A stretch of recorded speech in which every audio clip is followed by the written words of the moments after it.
In this series, I've been on a musical journey back to the 19th century, exploring the era when the modern world was being forged.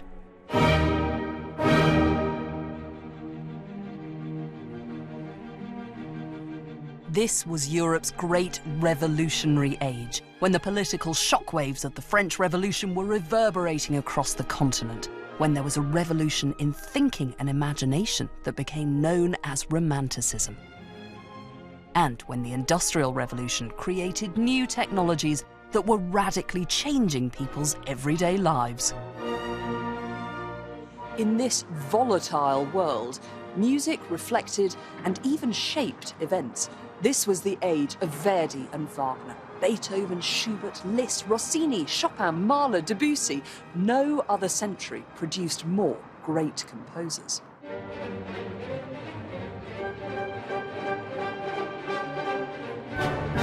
The dawn of the 19th century saw composers and musicians bursting out beyond the boundaries of the concert hall and onto a bigger public stage.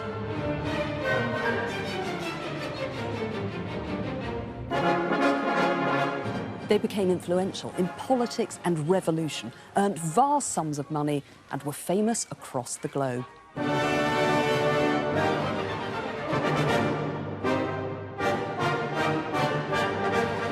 I've been looking at how music mirrored the seismic changes that were happening in the 19th century, as musicians became powerful, influential stars. Yeah, it's very Keith Richards, that kind of showing off to the audience. Finding out why composers became national heroes revered to this day. Viva Verdi! Viva Verdi! And discovering that music could spark revolution. Like a dog.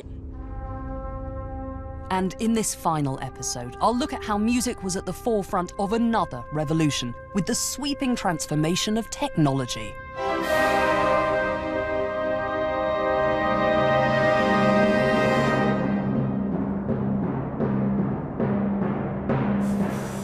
Creating new industrially manufactured instruments and futuristic ways of listening. I'll explore how music was seen as the essence of progress and modernity, but how it also aroused suspicion, anxiety, and moral outrage. As the 19th century drew to a close, people began to ask, what next? And music came to the front line in that battle between fear and optimism. On the one hand, there was worry about decay and decline. On the other, it was time to party, like it was 1899.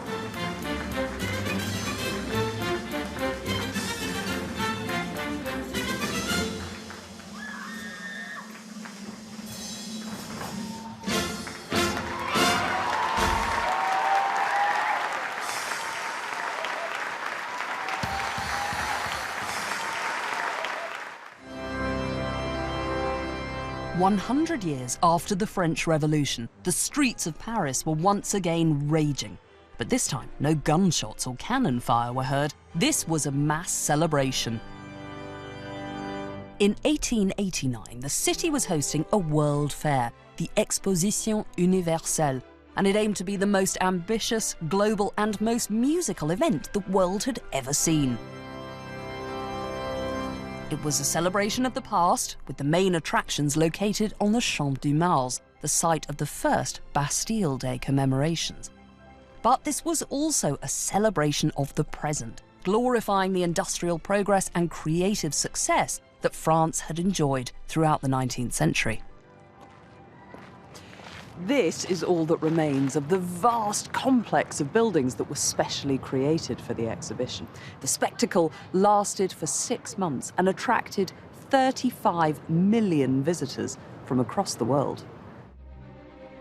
The Eiffel Tower, constructed from rolled iron, a brand new engineering material, was a beacon to the world. Like the exhibition itself, it spoke of confidence and optimism. Music was central to that message. String quartets could be heard drifting down from the first floor of the tower. The recently rebuilt Opéra National hosted events and everything from marching bands to folk music could be heard in boulevards, concert halls and cafes. As the newspapers described it, Paris was swept up in an orgy of music. So this is a view of the exhibition site. The Eiffel Tower right in the middle, new for the exhibition. Across the Seine, the Palais du Trocadéro, which was the concert hall that had a 4,000-seater concert hall with a cavaille organ in it. Down the Champ de Mars, the Palais des Beaux-Arts, the Liberal Arts, the industrial area, and the Machine Gallery right at the southern end. So the Exposition physically changed the way Paris looked. How important was music to all of it, though? Oh, hugely important. Music and music education had been central to Republican values for a very long time. With this exhibition, they set up a commission early on, headed up by the Conservatoire director Ambroise Thomas, with all the great composers of the time that we know about, Gounod, Saint-Saëns, Massenet, Delibes, as well as others, to programme a series of events that showcased French music, but that also invited foreign countries to bring in concerts of their own music as well and their own performers. So what was the range of the kinds of music you could hear? In the concerts in the Trocadéro, you could hear French music from really the last century. You could hear Russian music, American music. You could hear choirs from Finland and from Norway. It went even further than that, though. This was a global project. Yes, of course. There were lots of exotic musics available in both the colonial exhibition and elsewhere on the exhibition site.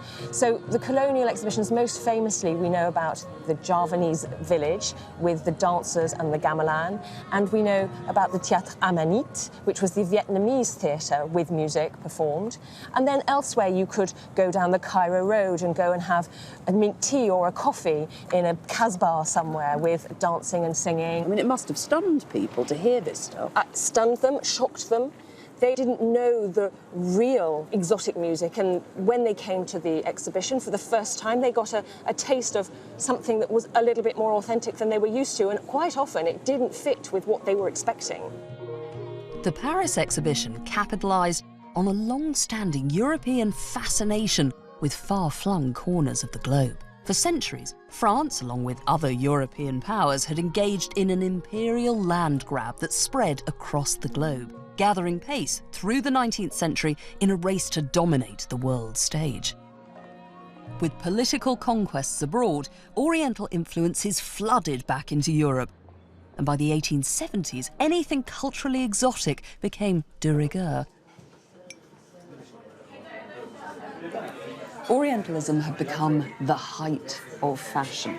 Now, trendsetters would go and buy a little Oriental painting or a piece of furniture. They'd wear an exotic headdress or visit a trendy cafe. And what they would encounter there would be a complete mishmash of Turkish and Greek and Middle Eastern and Indian and Chinese influences. It was like the cultural equivalent of going out and eating a kebab, a curry and sweet and sour chicken all in one sitting. Not remotely an authentic experience, but nonetheless a rather enjoyable one. Don't mind if I do. What people saw at the Paris Exhibition in 1889 was different. It had a degree of authenticity few had ever experienced. For the first time, a European audience could encounter shockingly different cultures with languages and sounds that were completely alien to Western ears. The Javanese gamelan, for example, caused, as contemporary accounts put it, the froth on one's beer to dissolve away and ice creams to melt. Spectators were transfixed. OK, so this is called a what? This is called a saron, and it's one of the louder style metallophone instruments in the gamelan.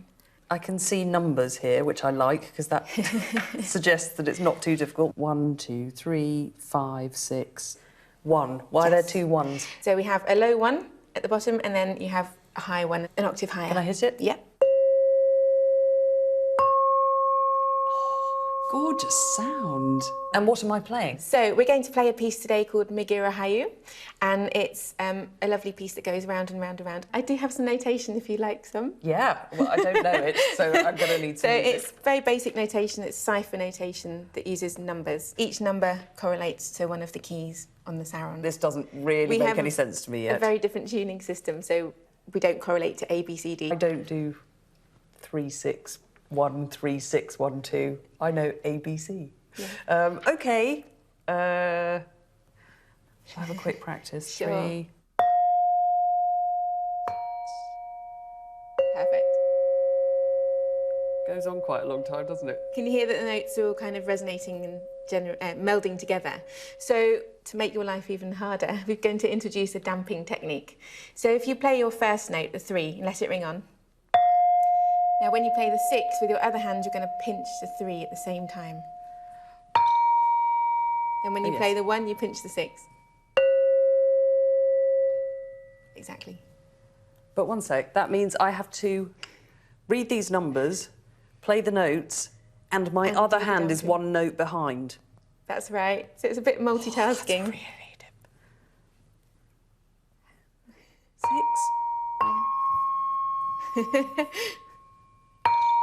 6. Okay. If you pinch probably with your thumb on top and really grip the keys, that's a much better way of doing it. I will be gripping them for dear life. OK, let's do it. I'm really looking forward to playing this. I want to hear it.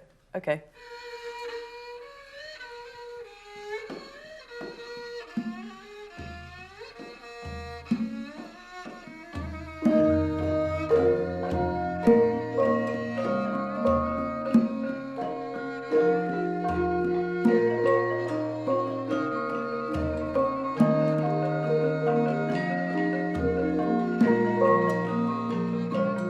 Javanese gamelan created a sensation at the exhibition in 1889.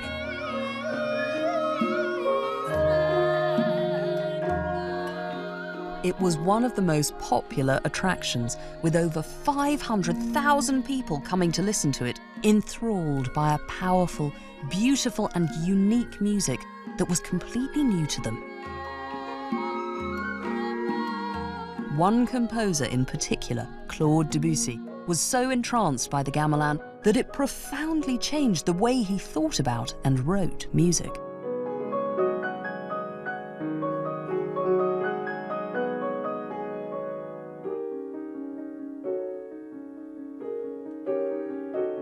Debussy was captivated by the possibilities for new tones and rhythms that gamelan offered, and by the fact that the Javanese musicians he heard played without any formal training. For them, music was an instinct.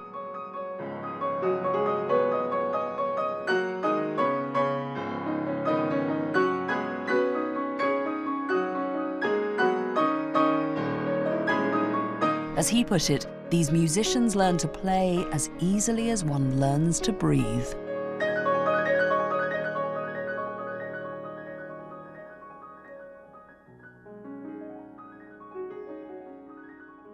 It's such beautiful music, so full of Oriental flavour as well. What do you think, Roy, that Debussy heard in the gamelan that so inspired him? A completely different focus on expression for a start, a different set of gestures, different pitches, of course, from Western ones, just another world and complete refreshment. So he calls the piece pagodas, and how is one going to convey the outline of a pagoda? What does a pagoda roof do? So it goes. We've got the layers going up already. Yeah, it's beautiful going up like that. Typical for him, it's the top of the texture whispers with little arabesques, melodies in the middle, and different layers in his music going at different speeds. He would have heard this in gamelan and loved it. So he falls in love with this sound. How does he turn that into Western music? How does he create a piano piece from that? With Debussy, I think it's gestures here. There's that gesture of the pagoda roofs. There are various gamelan-like gestures there, the interlocking of the various gongs. He approximates it at the beginning of the piece.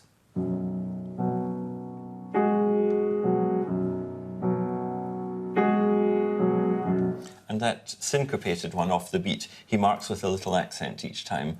And he always insisted on people playing him precisely in time so that you would catch these little rhythmic nuances. So he's really, from the inside out, reworking the whole notion of what a Western musical ear would be used to. I mean, how much of a shock do you think this must have been for Debussy, for the people in Paris at the Exposition listening to this? It must have seemed like a totally different musical world. Oh, yes, the West was looking towards Asia and the rest of the world for new colours and new ideas, and wondering how we could refresh the air, really.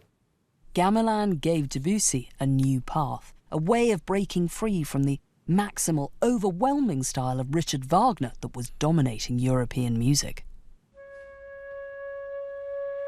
By taking elements of the Indonesian percussion orchestra and fusing them with traditional Western music, Debussy realised he could create something understated, yet truly magical and modern sounding.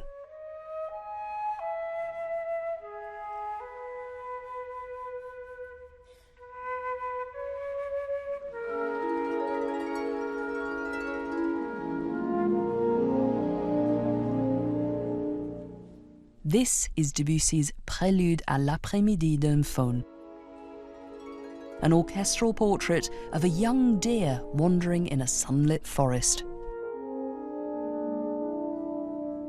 It doesn't sound remotely Indonesian, but like the gamelan, there are no obvious melodies here, no clear rhythms to tap along to, it's not in any apparent key, and the different sections of the orchestra move at their own distinct pace. It's got the same rippling resonance that Debussy heard in the Javanese band.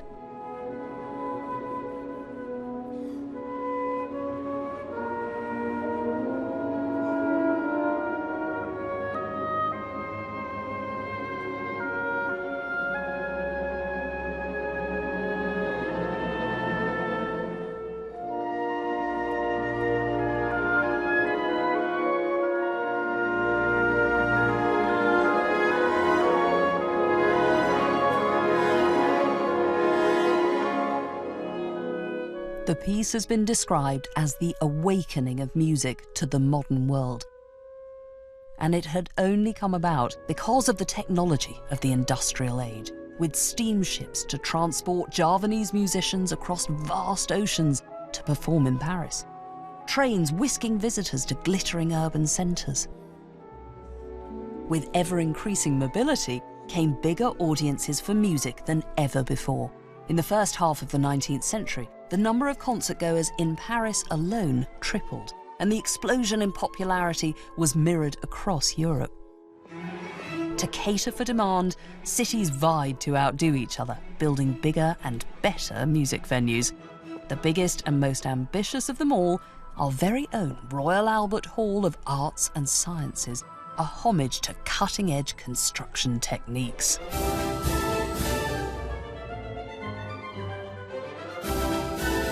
The vast domed roof spanned 20,000 square feet, constructed using 338 tons of industrially produced iron girders and 279 tons of plate glass. So no comfortable promenade for me, just a rather steep climb.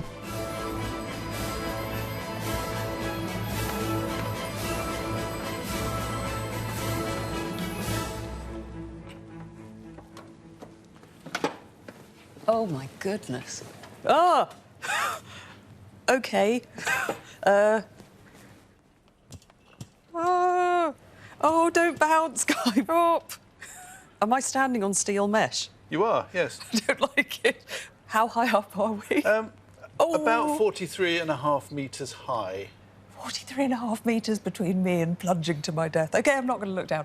Welcome to the Corona, which is the crown of the hall. What purpose does the Corona serve, then? This was the ventilation system, and literally all the hot air that was created by the public was dragged up through this shaft and out of the oculus above us. So this is where the hot air was dispersed into the atmosphere. So we're standing essentially at the top of this newfangled ventilation system that the Royal Albert Hall had.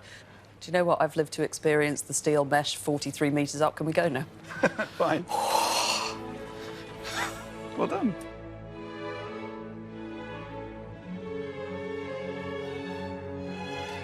When this building first opened, people were blown away by its beauty and its audacious modernity. Even Queen Victoria, who was due to speak here on the opening night, couldn't say a word because she was so overcome with emotion. This temple to arts and sciences was a feast for all the senses, not least because of its cutting-edge ventilation system, which not only piped in fresh air, but also, on the opening night, Rimmel perfume, the sweet smell of industrial success.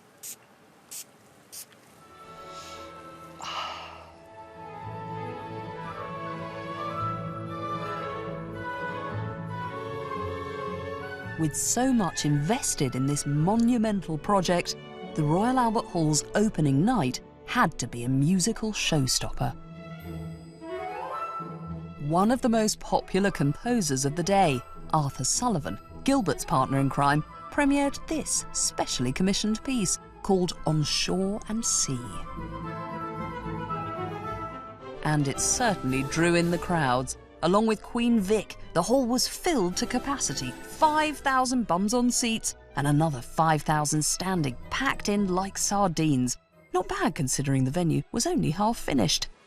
They were actually painting right until the last minute. The organ didn't fully work, and actually there weren't even toilets in the building. So what happened if all these thousands of people needed a wee? What did they do? They had to actually nip outside the building to a huge conservatory that was attached to the south entrance at that time, which actually belonged to the Royal Horticultural Society. It needed so much infrastructure. It wasn't just about the building, it was about getting people there, about things like the loos, the refreshments, all those things needed to work. They had to have a whole master plan for it. Absolutely, and they just didn't really have that. One of the biggest problems the hall had was transport. It was getting the 5,000 to 10,000 people, as is shown in this picture, actually getting them there. People would turn up on the train or the bus and then they'd have to walk for a fair old way. Walking up from the tube station, a lot of people didn't really enjoy that. As they still do today. So how did they imagine that they were going to fill this hall night after night? I mean, obviously after the glamorous, glitzy opening, you've then got to fill the place up. Well, that was the problem. They hadn't really thought about that. They hadn't really got a master plan for what they were going to do with it. So what they did find were things like big choral works like Handel's Messiah were really popular.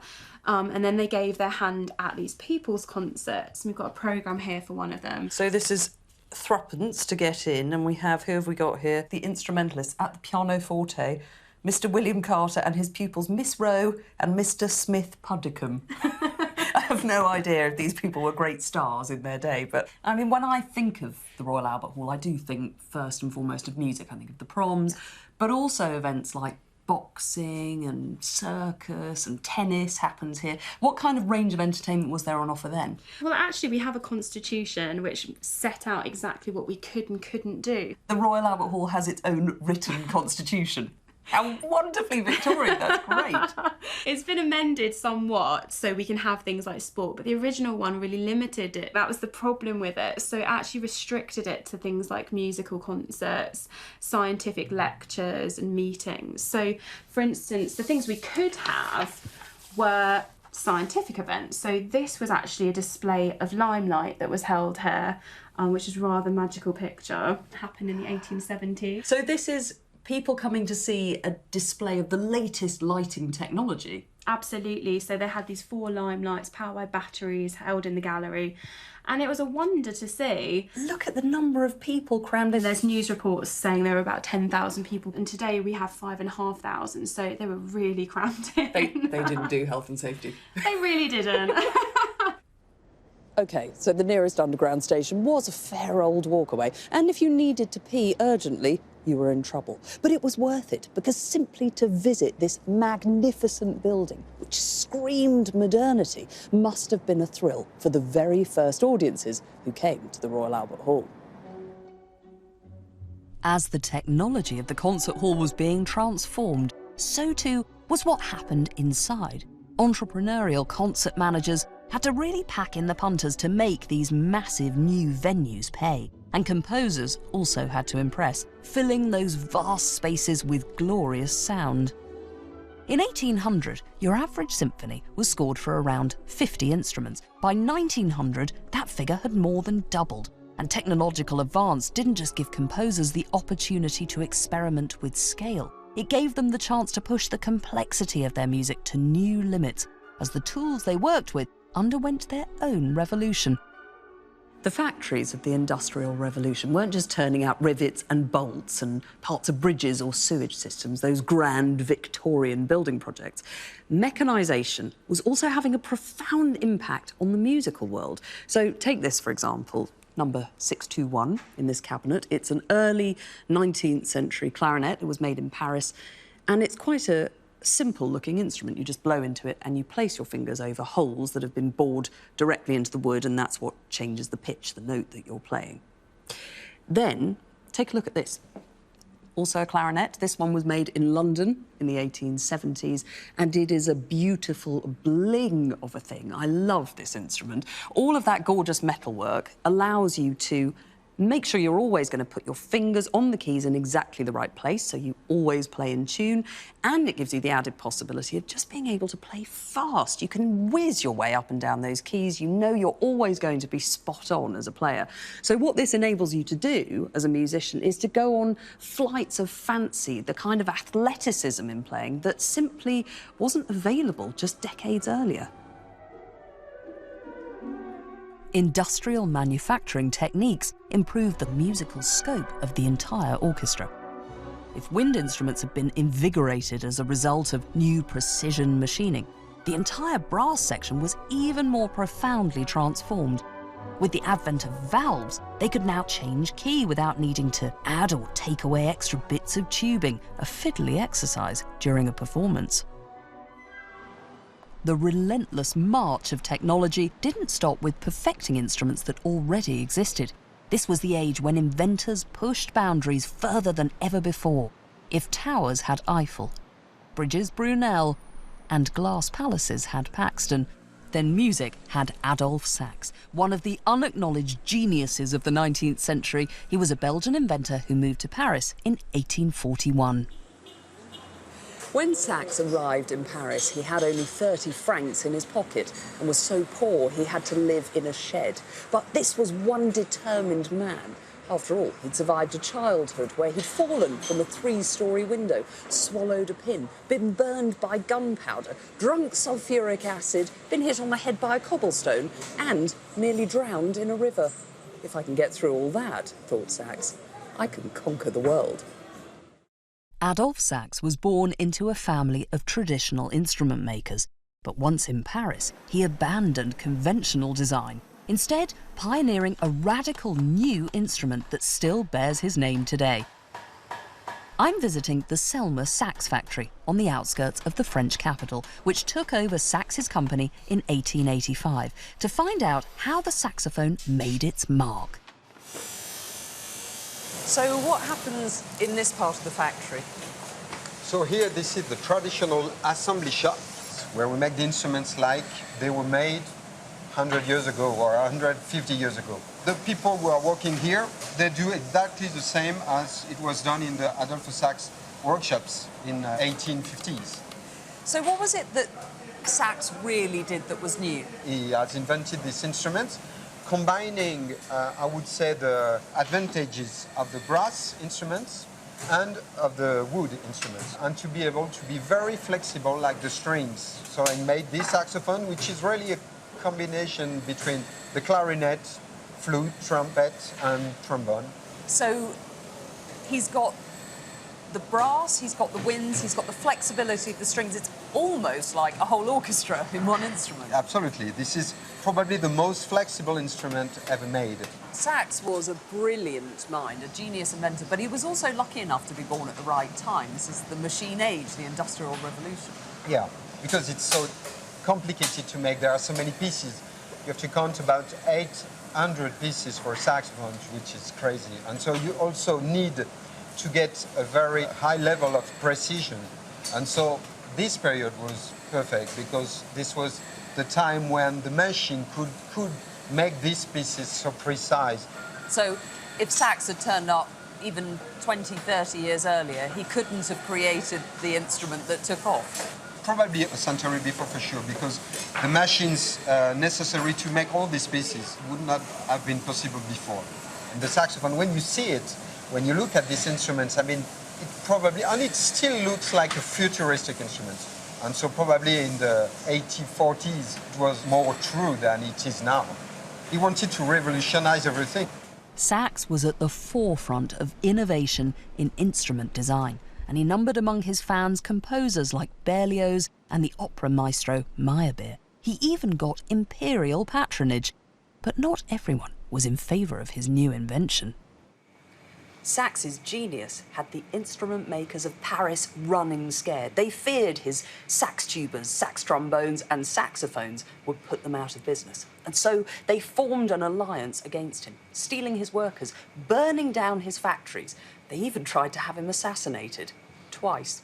But Sax survived, and in the 1840s he got the opportunity he desperately relished to validate publicly once and for all that he was a genius. It was a battle of the bands.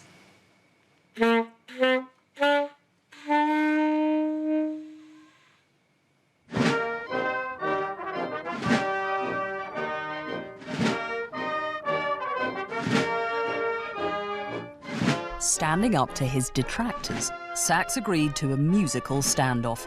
Two brass bands were set up to compete against each other. One from Paris's Musicians' Guild, playing traditional brass and wind instruments.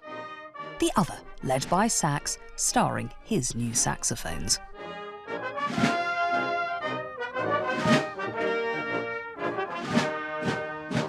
On the 22nd of April 1845, the band-off commenced. 20,000 people came to see what was described as a Napoleonic battle.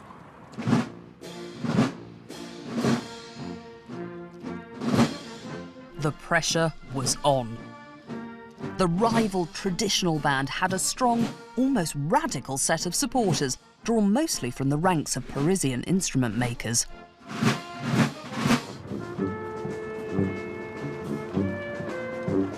Sax's group, the self-styled Saxons, were more flamboyant, but had fierce enemies, evident from the fact that 7 of the saxophonists failed to turn up on the day, reportedly having been scared away.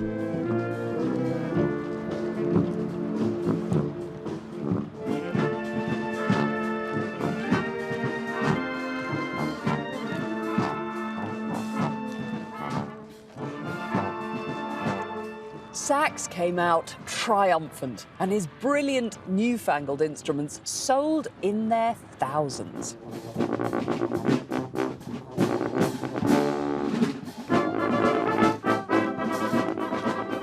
Sax's success was a 19th century industrial phenomenon made possible by an ever-increasing musical appetite and the newly mechanised mass production of instruments. Across Europe, from Britain to France and Germany, music was getting louder, instruments were being pimped up and supercharged.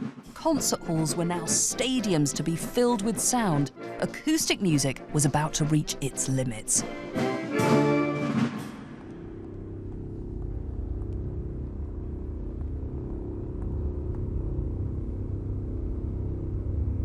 In 1896, the composer Richard Strauss wrote a piece of music that heralded the dawn of a new era. He subtitled it Symphonic Optimism, dedicated to the 20th century.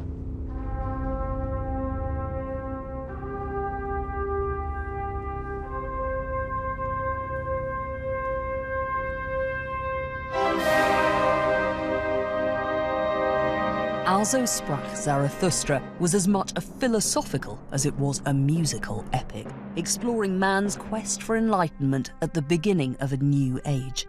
To pull off such an ambitious project, Strauss needed to produce a monumental wall of sound. Only possible because he had an arsenal of industrially engineered instruments at his disposal. So in Also Sprach, Strauss uses the full sonic potential of the orchestra. He's got 8 trombones, 4 horns, 4 trumpets, 8 oboes, a mass of other wind instruments. There's a bass drum, a timpani, more than 60 strings. This is Strauss pushing the orchestra to its limits.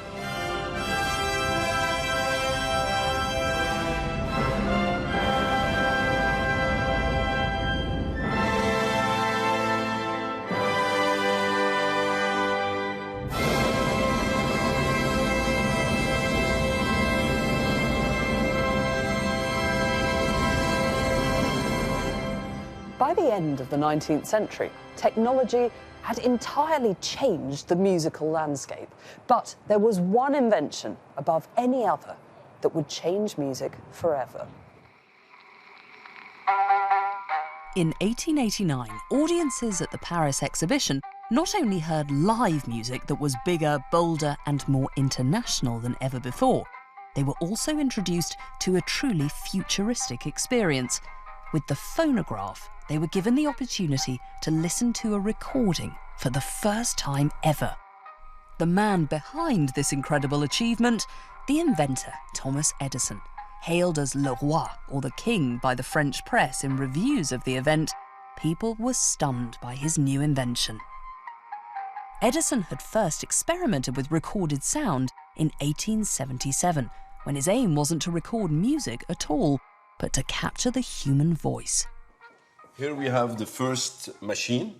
It's called tinfoil, because it uses tinfoil, that the same tinfoil we can find today and use today to cook chicken. So when does this machine date from? 1878. And this is the very first time? The first time when you can record and listen back. And how does it work? You must first put the tinfoil on it, and you have the flywheel. The most important thing is to turn, to have the right speed. And then you must really talk and shout clearly, strongly, otherwise you have nothing, because you need your vibration. So you really need to shout to make this work? Yes, yeah, really. If you, like we are speaking now, it will record nothing. So how does the recording happen? Your voice goes through that hole there, and what happens next? The vibration, it will push the needle. So there's the needle. And so you talk through this hole, your voice makes vibrations, the needle wobbles. What happens next? And then you play back with the same needle. You can do it once or twice. That's it. You can never remove the tinfoil and put back to listen again. That's why it was really experimental. So what did people make of this really new technology? Even at the time, people, they were really not able to realize it's really true, because they think it was a ventriloque in the room. People thought there was a ventriloquist there, that it wasn't real, it was a fake. Of course, yeah. It was too complicated to understand. The mechanics of this radical new technology were difficult to understand, even for Edison himself. It took another 11 years before he would perfect his machine. But by the time he visited the Paris Exposition, the phonograph had begun to show off its musical potential. That's the evolution of the Edison machine 11 years later. How does this one work? From the cylinder, it's recorded on the wax cylinder. You can record and listen back. You can shave it to record again, and it's play back with the listening tube. So what did the machine sound like if you listened to it? The sound, it's really simple. You listen what I'm saying. It's really high fidelity. It's with the air, like I'm talking like that. It's amazing quality. It's incredibly clear for such early technology. How many people could listen to this at one time? From 12 to 18%. It was really used as an attraction. I mean, they wait until 18% was around, to have paid 1 cent, then they make it play. What would they have been able to listen to? What music? They record anything familiar. They never record something new. If you listen to something you know already and you like already, you follow easily. Like pop records today. So what kind of music could you listen to on a machine like this? The beginning, it was national song, popular song, mostly. All people from the opera, all, major singer, they refused to record. Why did the opera singers not want to be part of this technology? For them, it was not good quality. It's not good for the, for the future. So they were worried about their ticket prices, worried that people wouldn't pay for the tickets to come to the opera house. They didn't want the recording. No. What kind of reaction did the machine get? They still think it's someone in behind, someone under the machine covering, because normally it's represented with big clothes around. Oh, with a cloth? Yeah, and you think it's someone here under the machine. It must have been like magic. It was really exciting for the people, because the whole advertising around, it was come to listen to the invisible singer, an invisible musician, and that was something really new. At that time, for them, it was magical. Edison chose surefire hits to get those early audiences hooked. There was the French national anthem, a number from Bizet's Carmen, a little bit of Wagner, all guaranteed to get the punters going home whistling a tune and wondering at the marvel of recorded sound. But getting music recorded at all was easier said than done. So what do I need to do, Duncan, to make my very first recording? Now, we set the phonograph up here to record, and the horn you see here is going to conduct your efforts from the piano down to the recorder here. Now, the recorder has a sharp stylus and a very thin diaphragm, very thin disc, and you've got to vibrate that to cut the groove in order to record your efforts. Now, one of the things is that it's purely mechanical, it's all of your efforts, so we need you to play a lot louder than you'd expect. So the machine is not going to help me here at all. I just need to belt this, is Yes. what you're saying? Yes, exactly. OK. So I'll give you a signal when the cutter has been lowered, and then if I don't think you're playing loud enough, I'll wave my arms around to get you to be louder. OK. Right. So we're trying to get the maximum amount of energy into the thing. Now, I'll need to be facing the machine, and I'll be blowing the swarf. This is the thin strands of wax off the blank, so that we can keep the stylus clear, stop it clogging up while you're recording. So I'll let me back to you. All right. Shall we So have a it's go? as easy as that. OK. So just play loudly all the time? Yes. OK, let's have a go. Let's have a go at a 19th century medley. You tell me when. All right, so this will be my signal here when I've lowered the cutter. So.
How did I do?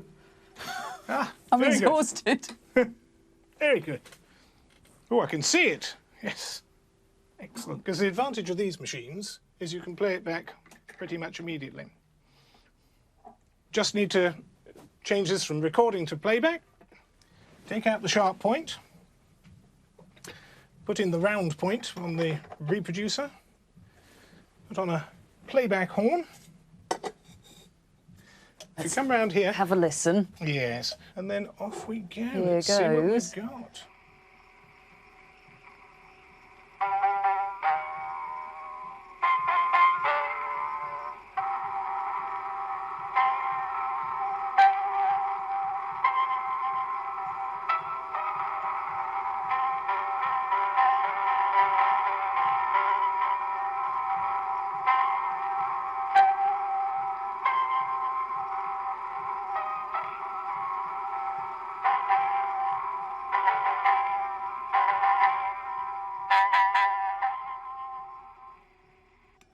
I made my first recording. I'm now officially a recording artist. I love that. You don't look happy. Oh, no, you've got to remember that, so that I do these things all the Duncan. time. You're so exacting. Oh, well, yes, I would do all sorts of things to make that work better. The sound quality wasn't exactly Dolby Surround, but the advent of recording still caused panic among musicians, worried that live performance would disappear, and with it, their careers. Meanwhile, instrument makers believed that they'd be put out of business by entrepreneurs like Adolf Sachs. And those worries mirrored wider fears about the unstoppable march of progress. Was society sliding into moral decline? After all, the sleazier side of metropolitan life wasn't hard to find.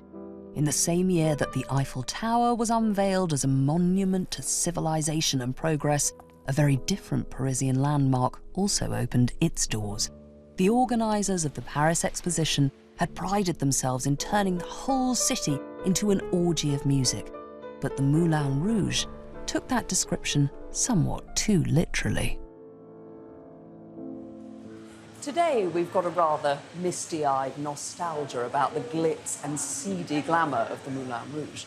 But back in the 1890s, this was a world pitched halfway between the brothel and the lunatic asylum. It was said that the wild abandon of the can-can could inspire insanity, moral degeneracy in those who watched it. It's rather tame by today's standards, but in its day, this place was shocking. Famed for that riotously naughty dance, the can-can, where girls with bad reputations would show off their wares. And it wasn't just for the seamier elements of Parisian society. This was a place of mainstream entertainment where respectable Parisians came in their droves.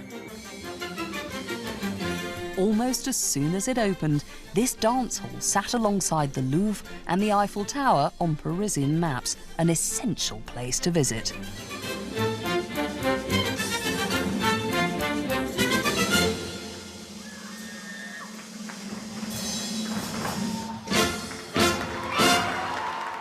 More worryingly, music with added sexual frisson wasn't confined to seedy cabaret clubs. Even the waltz, today seen as the epitome of dance floor refinement, had been raising eyebrows with its fast, furious, and flirtatious moves.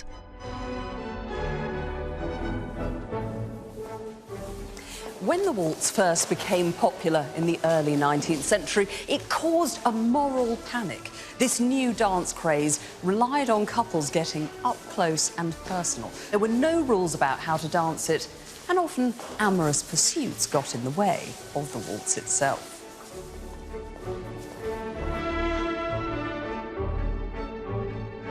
Thank you, help me. Thank you. Sorry, yeah. Okay. Thank you so much. Oh, yeah. Thank you.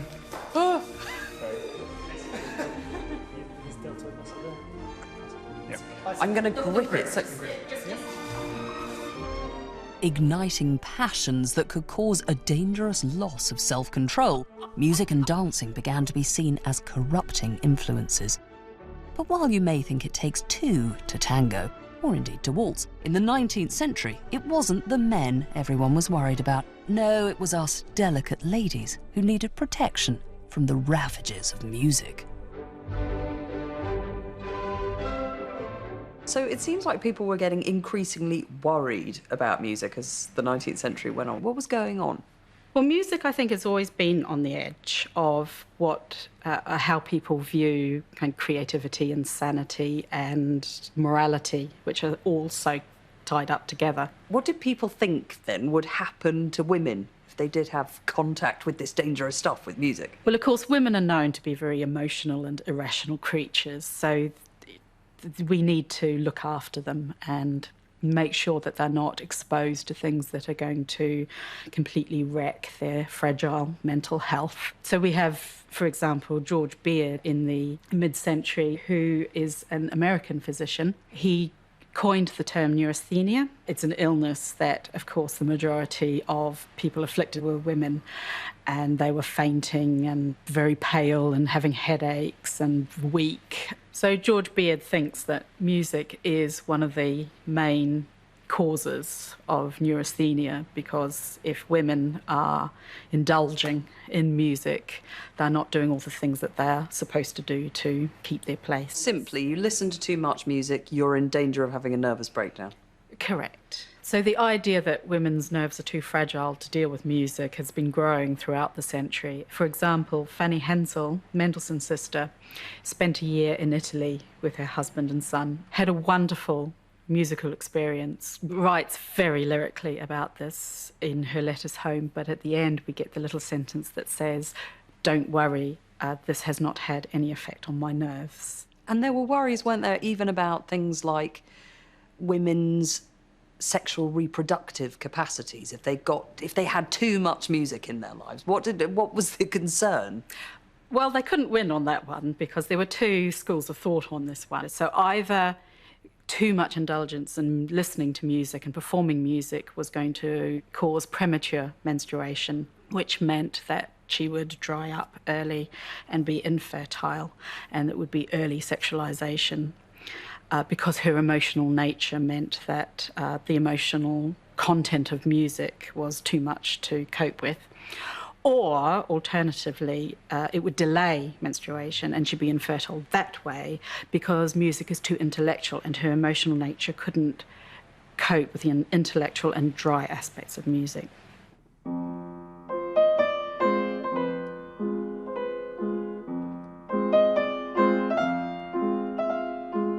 As the century progressed, there was a growing idea that music wasn't just faintly dangerous or decadent, but that it was a pathogen capable of infesting and destroying the very fabric of society. Unchecked, it might lead to chaos and anarchy.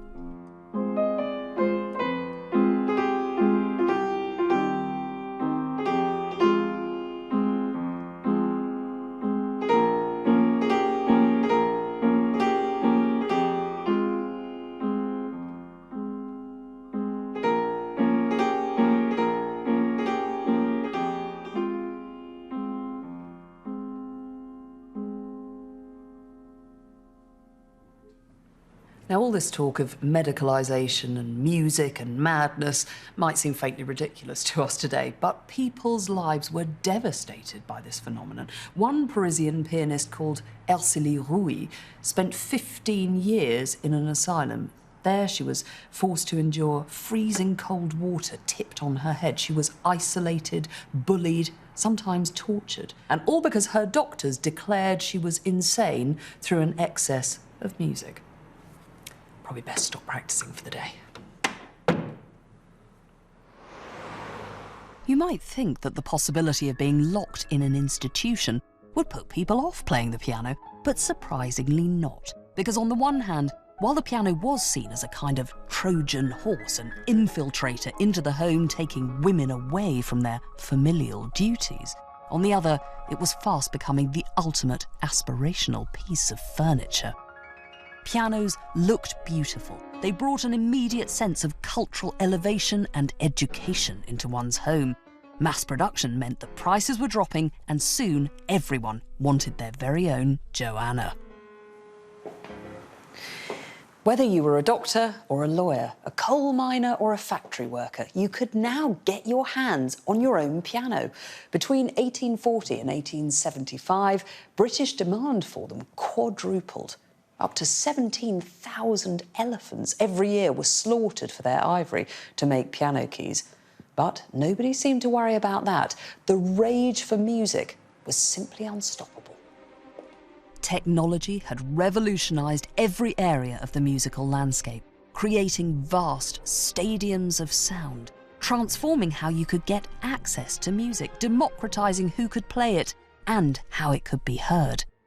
The conventional wisdom about what music was changing, and one composer injected that sense of uncertainty into his music.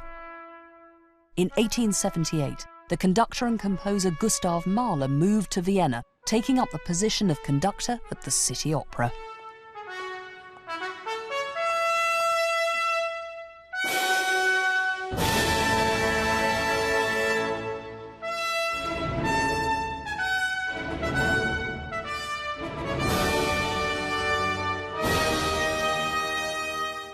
Vienna already had a reputation as a centre of modernity. At the beginning of the 19th century, its residents Beethoven and Schubert had transformed the musical landscape. Now, Mahler wanted to create music that equally reflected the world around him. Music of the now, not the then.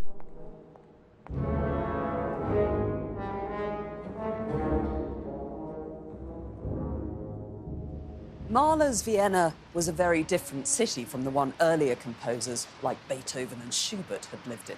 Now it was a centre of progressive modernity, with radical new architecture, electric trams, high-speed trains that could whisk you across the globe. This was the era of Freud unpicking our dreams, when you could see moving images, films, for the very first time. Mahler reflected all that modernity in his music.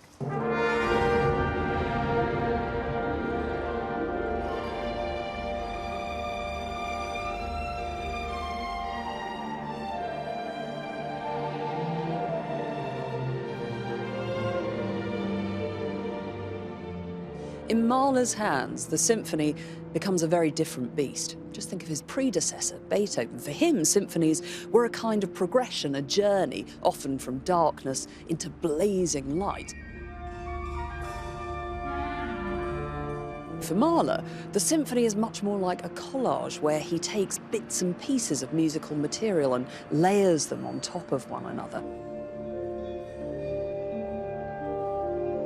It's a swirling, surreal, emotionally disturbing piece, capturing the uncertainty of a new world at the turn of a new century.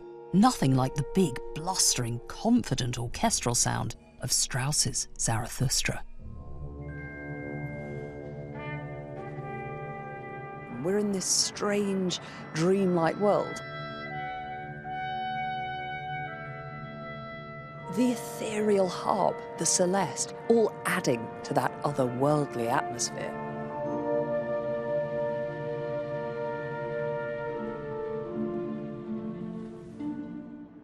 In Mahler's hands, the symphony is something of the modern world. And what the modern world demanded was the new. The march of progress was unstoppable. Orchestral music had reached its zenith, and orchestral composers would never surpass the success and status they had enjoyed in the 19th century.